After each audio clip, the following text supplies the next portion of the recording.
Alright, magandang gabi po sa inyo lahat. Happy Easter sa lahat ng mga followers natin sa Sports Corner.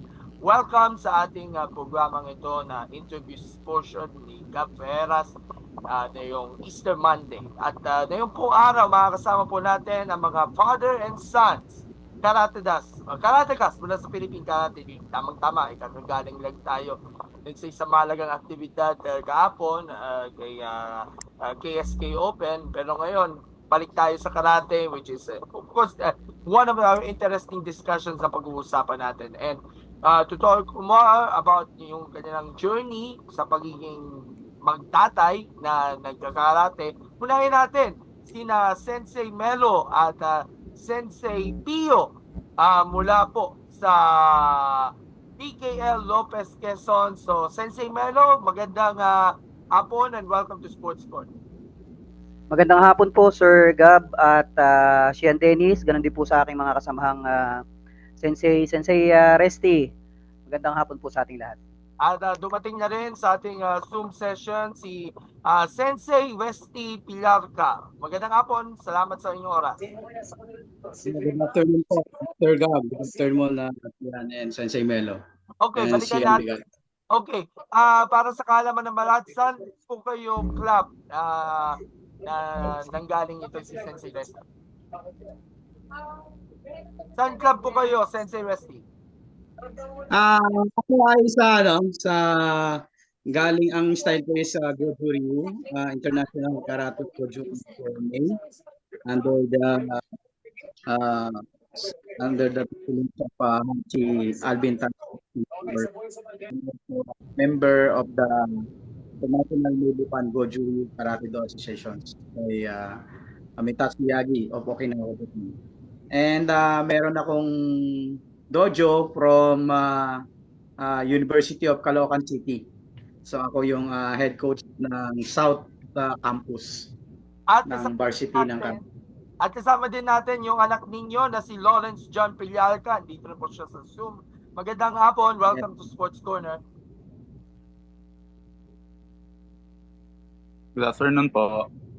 Thank you so much sa inyo. And then yung si Infinix, Sir Infinix, can we introduce yourself? Anong club ninyo at paano nyo pakilala sa ating mga publiko? Si Sir Infinix, pakimute po.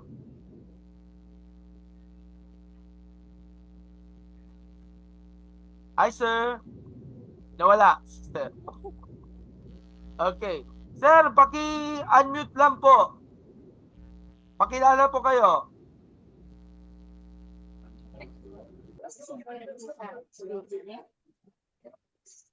Pakilala po. Okay. Narinig ka namin. Pakilala niyo po. Wala, boss. Ayun. Go. Hello? Hello po. Can you introduce yourself? Anong club ninyo? Anong club niyo po, sir? Ako ba? Yes po. Ako ba? Opo. Dito ako sa University of Perpetual Health, Binyan, Laguna. Name niyo po, sir. Leonidas Bigata. Si Sir Leo. Okay. So, thank you so much. Batiin niyo muna ang ating mga viewers natin. Oy, binabati ko ng magandang hapon yung mga pogi diyan na nasa Zoom meeting. Okay. So, thank you so much sa inyong lahat na nakasama natin dito sa ating Zoom session. At nandito na rin yung ating PKL founder at headmaster na si Sian Dennis Aquino na mamaya magtatanong din sa inyo dyan sa ating mga panel. So, ako muna mauna para sa ating tanungan question. Unahin natin si Sensei Melo. Paano nyo naipakilala ang karate sa inyong anak ninyo? Paano ka na-introduce o napamahal ka sa sport na ito? Lalo na, of course, ang karate isa sa mga pinaka-popular na sports dito sa Pilipinas. At of course, this is a Japanese martial art. Iba't iba mga styles at techniques na makikita natin. So, paano nyo minanage o naumpisahan yung journey nyo sa karate na pinapasan nyo naman sa inyong anak nyo? Napakahabang kwento po kaya lamang ay tumigil short. Medyo ay maikitli lang. Okay lang. opo. Mula nung makilala ko si Sian Dennis Aquino, ay nagsimula yung journey namin sa karate at after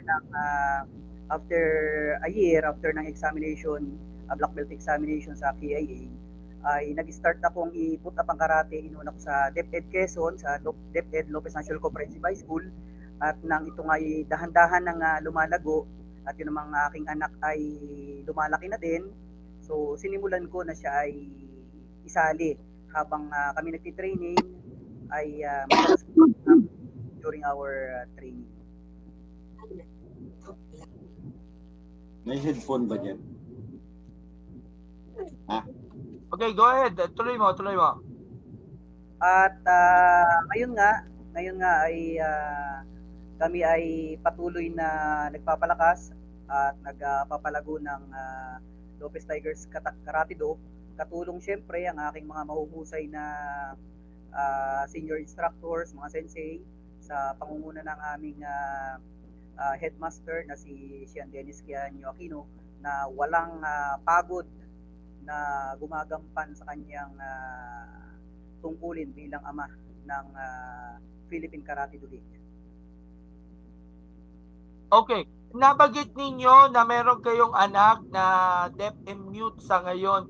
At mukhang inspirado ikaw doon sa naging performance niya ng bata. Ano masasabi niyo rito? Si Pio ay he was diagnosed as profoundly deaf when he was 2 years old. So hindi pa siya nag-start na magkarate. Pero nung aming pina-check up at nalaman na namin na siya ay profoundly deaf, so gumawa ako ng paraan kami upang magkaroon siya ng outlet kung paano mailalabas at maipakilala yung sarili niya. So nag-start siyang mag-training as young as 3 years old sa karate. Ganun din, siya din ay tinuturuan ko sa visual art, mag-paint, para magkaroon din siya ng sariling pangalan niya, hindi lamang sa martial arts, ganun din sa visual arts. So ngayon, si Tutoy, si Pio ay lumalaban na rin ng mga local competitions and hoping for much higher competitions.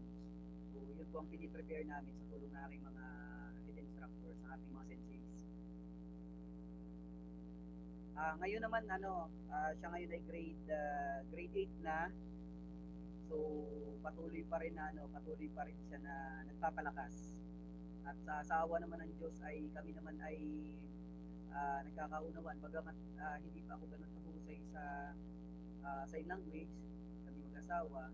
So nakakapag-usap naman kami sa pamamagitan ng yung natural na sign language namin, at saka sa pamamagitan ng chat, kasi nakakapag-chat naman siya. So yun lang naman kulang sa kanya, hindi lang niya mabanggit yung mga salita, pero kaya niyang i-express lahat ng gusto niya i-express. At nakakatuwa din na mayroon siyang sariling pamamaraan kung paano niya pagagalingin yung sarili niya, kasi bukod dun sa mga learning na nakukuha niya dun sa organization, ay siya ay nagsisearch din sa tulong ng teknolohiya, ay nakakapag-aral din siya ng mga art na gusto niya, kata, mga techniques na gusto din niya.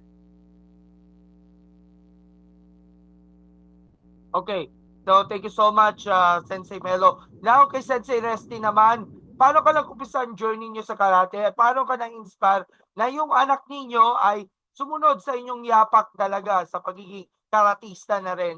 At maraming mga natutunan from many years ng pagtuturo nga sa karate ay siyang pinapasa ninyo sa anak ninyo para maging isang top caliber na karate champion. Good afternoon, no? Nag-start yung aking pagtuturo sa aking mga anak during they are 4 years old, no?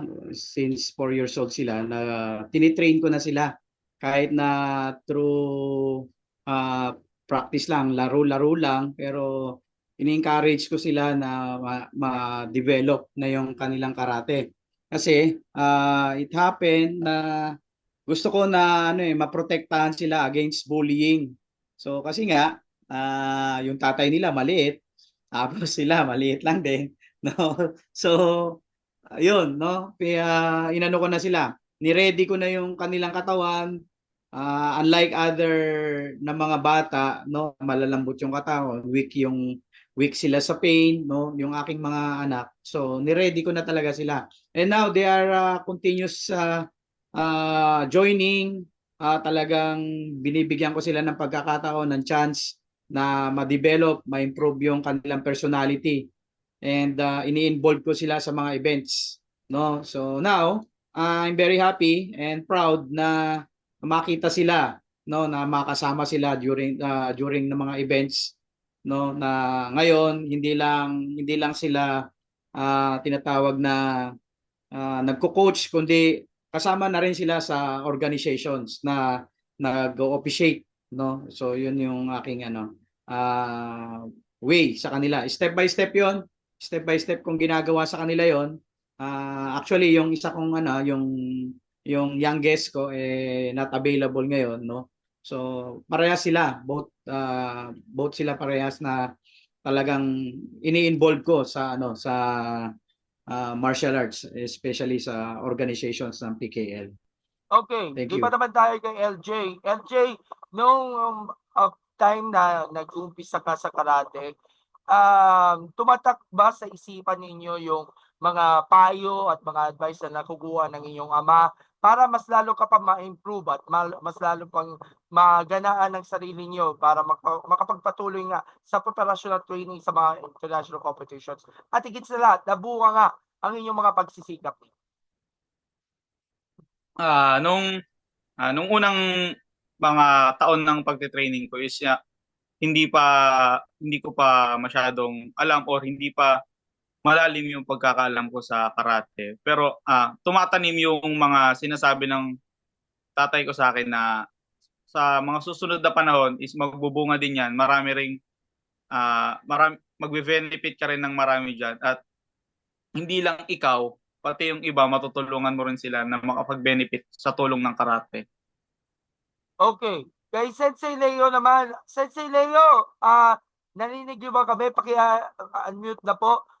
Sir, kumusta na po kayo? Lalo na yung pag-aalaga ninyo sa inyong mga anak na nagta-transition na sa pagiging karate practitioner. And of course, paano ka ba naubog ang isipan ng mga anak ninyo para mas lalo pang sabihin natin motivate sila upang maging karate champion balang araw. So, ano ang inyong sabihin natin nag-ubog sa iyo upang yung mga anak niyo ay pumasok na sa karate, sir? Pa-unmute po ulit, sir. Pa-unmute po, sir. Sir, naka-mute po kayo. Siyan, yung mic mo, yung mic, pindutin mo. Dating nyo yung mic muna. Okay? Sir, paki-unmute na lang po. Siyan, yung mic. Yung drawing na mic dyan, yung icon na mic. Pindot lang po. Okay. Icon na may pakipindot po, sir.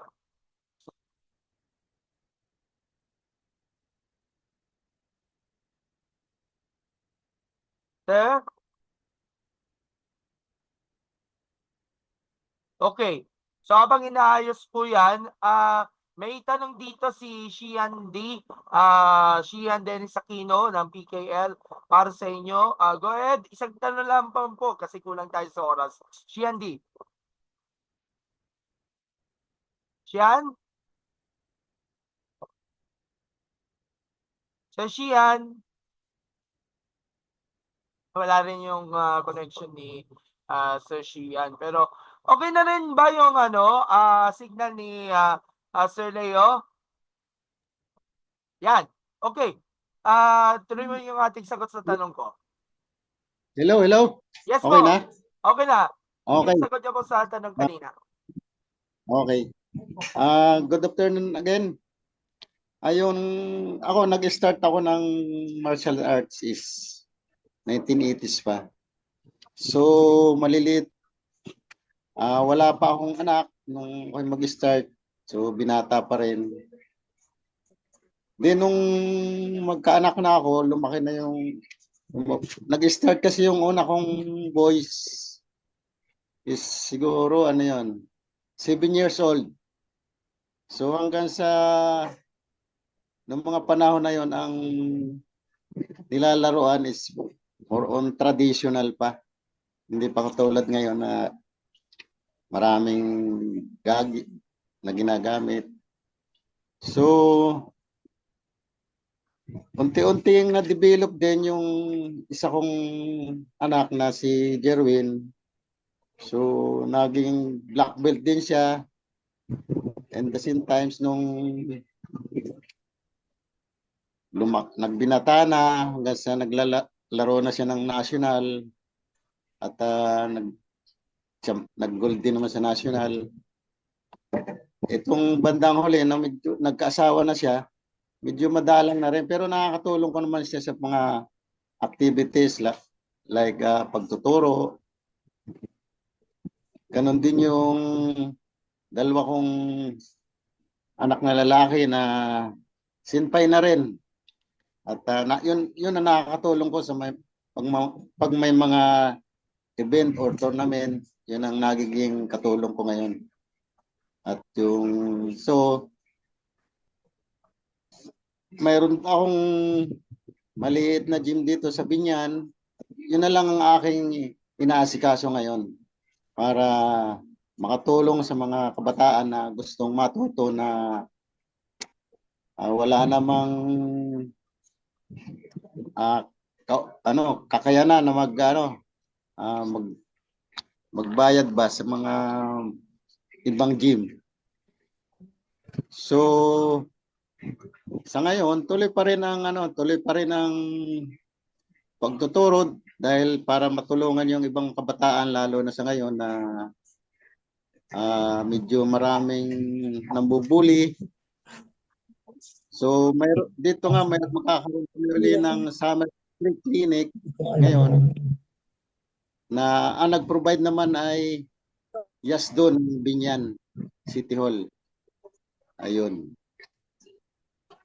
Okay, thank you, Sensei Leo. I'll give the floor din kay Sir Alan Baldosa. Sir Alan, magandang hapon. Welcome to Sports Corner. Sir, nakamute po kayo. Magandang hapon po. Okay, so Sensei Alan, anong club po ninyo sa PKL? Ano po ang nakaano po sa akin is PKL Shitokay Naga po. Sa Naga po, sir. Okay, diretso na kita sa tanungan. So, paano ka nag-umpisa ang journey nyo sa karate at paano ka naubog yung kaisipan yung ating mga kabataan, lalo na yung mga anak ninyo na pumasok din sa karate at maging katulad mo na isang karate champion. At of course, yung mga lessons na natutunan ninyo sa inyong pagtuturo ng karate na pinapasa nyo naman sa anak nyo.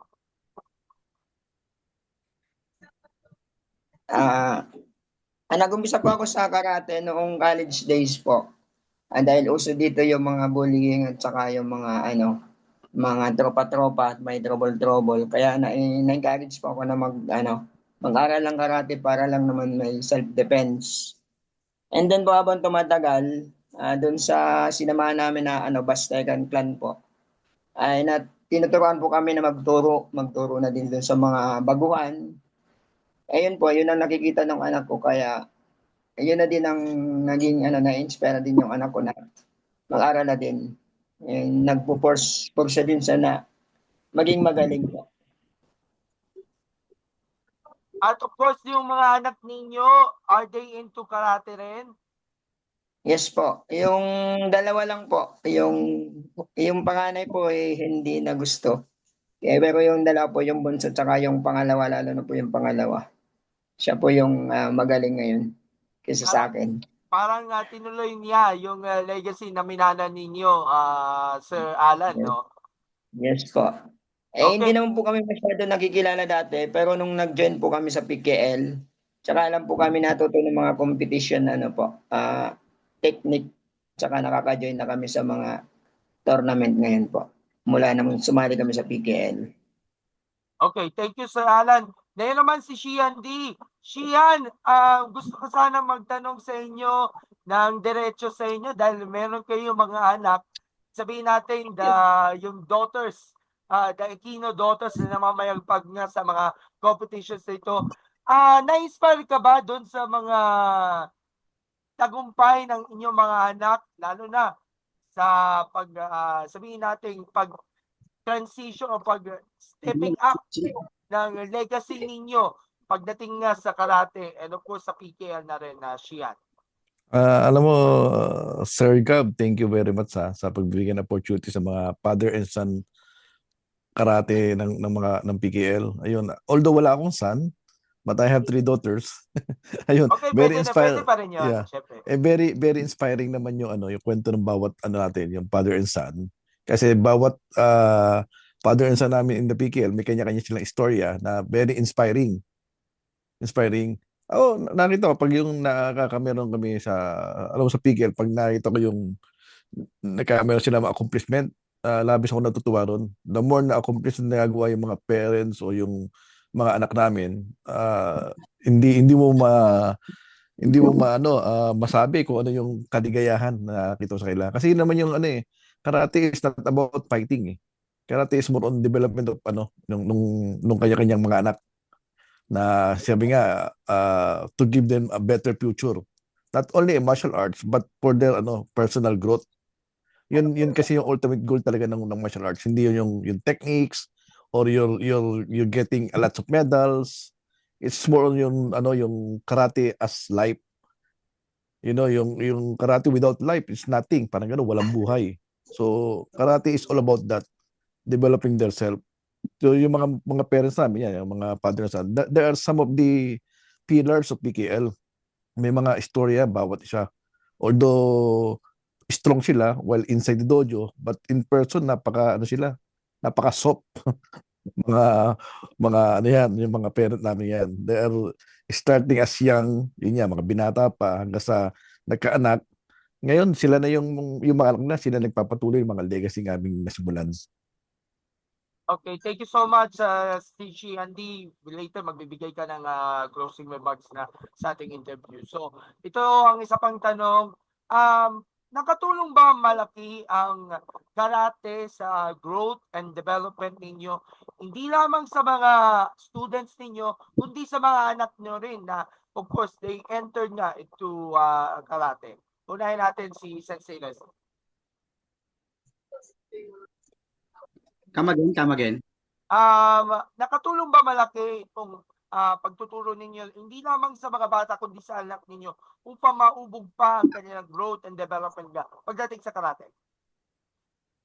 Yes, actually, malaking tulong, no?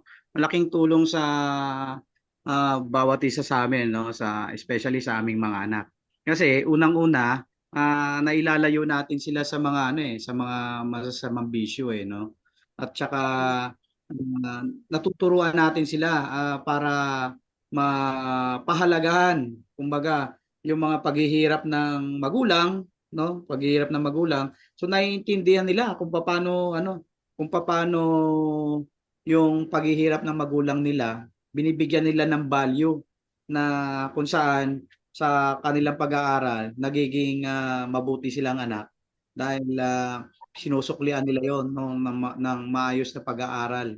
Then although andun na nga bilang isang magulang, syempre ako bilang isang magulang, alam ng aking mga anak yan na medyo tight yung pag ko sa kanila, pag de-develop ko sa kanila, yung motivation ko sa kanila, medyo tight yan kasi as a parent, as father, dapat sila yung magiging bread and butter ng pamilya, no? Kaya yun, inuuna ko sa kanila na i-develop yung makatapos sila ng academic, and then syempre through support ng karate, no? So malaking bagay kasi pwede nilang magamit yon as source, di ba? Source nila yon para if ever na kapusin sila sa budget, so meron silang meron silang way, no? Kahit na wala silang trabaho pero meron silang paraan kung paano sila kumita na makakatulong sa kanila sa pagpapatuloy nila ng pag-aaral nila, no? And then sa mga kabataan, nakikita ng mga tinuturo ko sa aking mga anak kung paano, no? Hindi lang about money, no? So andun yung minsan charity, no? Number one sa karate yan. Kailangan meron kang pusong mapagbigay. Kasi hindi lang naman pinag-uusapan dito yung yung kung gaano ka kumita o kung malaki yung kita mo sa karate. Kundi ano ba yung na-motivate mo? Ano ba yung naitutulong mo sa iyong community, no? Sa iyong community na kahit na walang pambayad diyan. Sabi nga ng aking sensei dati, hindi araw-araw Pasko. Meron dalawang klase ang Pasko. Pasko ng pagkasilang at saka Pasko ng pagkabuhay. yung mahal na araw, no? So, siyempre alam naman natin pag mahal na araw, medyo tagtuyot yan, summer yan eh. So, meron namang Pasko na mabunga, maraming pera yan kasi Pasko, no? So, may mga pagkakataon na yung mga estudyante natin walang pambayad. So, okay lang yan. So, ang motivation dyan is magpatuloy ka kahit na yung may problema kang hinaharap sa financial, no, kahit ano pa man problema yan, ipagpatuloy mo lang, no? Kasi hindi naman araw-araw ganyan ang buhay mo eh. So, just continue lang. So, bukas okay na yung buhay mo, then balikan mo yung sensei, no? Balikan mo yung sensei, ikaw naman ang tumulong. Ganun lang. So, it happened based on my experience, nangyayari yan sa akin ngayon, no? So, marami akong estudyante na nasa outside countries, no, pero still they are supporting our organization, no, nakakatulong sila kasi meron din akong isang dojo sa Camarin, Caloocan, na which is way back 20 year 2000 naging estudyante ko siya. Tapos year 2022 bumalik siya sa akin, almost 22 years. So pinahawak niya sa akin yung kanyang youth ministry, which is kung saan wala kaming pinag-usapang pera, pero we lift up everything kay God para alam naman natin pagka si Lord ang nag-provide siksik liglig umaapaw yan.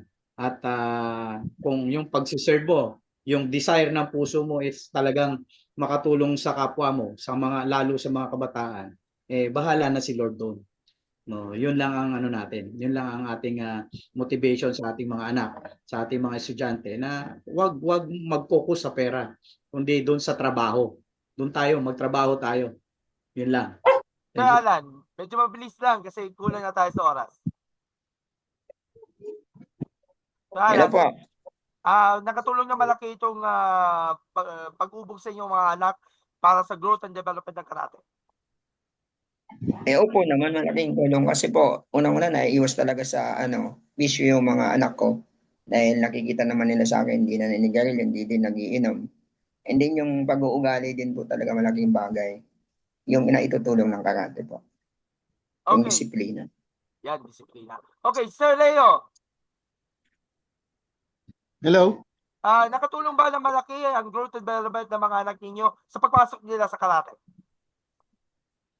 Ang malaking bagay ang naitulong ng martial art, ng karate sa mga anak ko. Kasi dito sa bandang lugar namin, unang-una, hindi naman dito dating talagang nung panahon pa na na hindi masyadong dito. Marami dito mga hindi maganda ugali. So yung mga anak ko hindi naman na influensya nila ng ganong sistema dahil naging disiplinado dahil sa martial arts at natuto ring makisama ng ayos sa mga ibang community katulad dito sa amin. So pangalawa, nagkakaroon din sila ng about sa minsan walang kinikita, so sa karate medyo nakakakuha sila kahit paunti-unti ng ng pangtakip sa pantakip sa pangangailangan. Kahit hindi man malaki, sapat na rin sa mga kailangan. Pangatlo naman, yung yung tatlo kong anak ay may pamilya na rin. So mga anak naman nila ang nagkakarate ngayon ng tuloy-tuloy. At yun na rin ang palaging naglalaro sa mga competition, lalo sa palaro ng association ng Philippine Karate League at sa iba pang outside dito sa ibang bayan. So yun, malaking bagay. Unang-una sa disiplina, malaking may tutulong nun, saka sa mga respeto sa mga kapwa. Yan, malaking bagay ang matututo ka ng karate, like martial arts. Yun. Okay, Sensei Melo, mabilis na sagot sa ating tanong. Medyo kulang na tayo sa oras. Malaki po ang naitulong ng karate sa lalo na kay Pio. Dahil nga dun sa kanyang pagiging deaf ay lalong lumakas yung kanyang kumpiyansa sa sarili. Nagkaroon siya ng tiwala, nagkaroon siya ng pagkilala dun sa school. Ganun din sa pagtatayo namin ng karate dito, na ipakilala din namin sa community yung mga kaklase niya na deaf din. Meron ako dito mga players din na kaklase niya, na mga kapwa deaf, na patuloy namin pinapakilala hindi lamang sa bayan ng Lopez, ganun din pinapakilala namin sa labas ng bayan. Ganun din, sinusubukan namin pataasin yung antas ng pagkakilala sa kanila, hindi lamang sa larangan ng martial arts. Para din siyempre maipagtanggol niya yung sarili niya against bullies, at ganun din maipagpatuloy niya yung martial arts na sinimulan natin dito sa Lopez. Pag dumating yung panahon na wala na, kasi nga yun na yung kalalagayan niya sa buhay, alam ko na hindi siya magkakaroon ng trabaho na kagaya ng sa akin. So ang aking aasahan na lamang kapag ako'y nawala na sa mundo ay yung karate na sinimulan ko at yung martial yung visual art na sinimulan ko, yun yung magtataguyod sa kanya at kanya magagawin sa kanya. Okay, so LJ, payo na lamang sa ating mga kapwa atleta natin sa karate. Mabilis lang po. Payo po. Tuloy-tuloy lang sa pagtitraining. Kung ano man yung mga problema natin na dinadanas sa training, yung mga hirap, magbubunga rin yan ng maganda. And sa mga nag-uumpisa, tuloy-tuloy lang. Mas maraming hirap, mas masarap yung tagumpay na matatamasa mo. Yan lang po. Alright, so bago tayo bigay kay Chiandy ang closing remarks, thumbs up po tayo sa ating picture taking in 1, 2, okay, yung iba naghahanda na. Thumbs up, 1, 2, 3. Alright, thank you so much. And Chiandy, closing remarks on behalf sa ating mga na-interview natin ngayon, at magpasalamat ka na.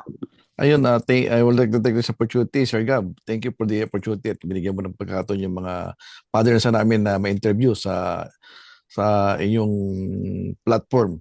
Anyway, in behalf of the PKL, I would like to say doon sa mga partners na namin, I would like to give din an snappy salute sa inyo. At sa inyong mga anak naman, patuloy lang nyo na suportahan ang inyong mga magulang. Ayun, just trust the process, and sooner or later you become an athlete or a coach or an instructor or an administrator. You just trust the process. Okay, for you, and thank you, Sir Gab, for this wonderful opportunity. Okay, so si Sensei Resty, on behalf na lang sa ating mga nakapiling natin, closing remarks po. Sensei Resty. Maraming salamat sa inyong lahat na umattend ng ating online interview with the father and son. So sa lahat ng parents at mga anak na nagma-martial arts, so continuous lang yung motivation na dapat na magpatuloy lang kahit anuman yung mga challenges sa buhay, anuman yung mga problema, just continue lang, no? Wala tayong dapat pwedeng magpahinga, hindi pwedeng tumigil. So just keep going lang. Thank you. Thank you for the opportunities, and Shea and Dennis Aquino. Alright, maraming salamat po sa inyong lahat for joining us. Nakakataba ng puso talaga yung mga inspiring stories ng inyong mga anak at kayo rin na mga karate practitioners na rin. And we look forward to more victories and success pa sa inyong growing karate career sa inaarap natin. So thank you so much sa punta niyo rito sa Zoom ng Sports Corner, and more blessings and more victories to come. Bye-bye! Maraming salamat po! Thank you. God bless! Happy Easter! Los. Ospo, thank you so much po. Bye-bye!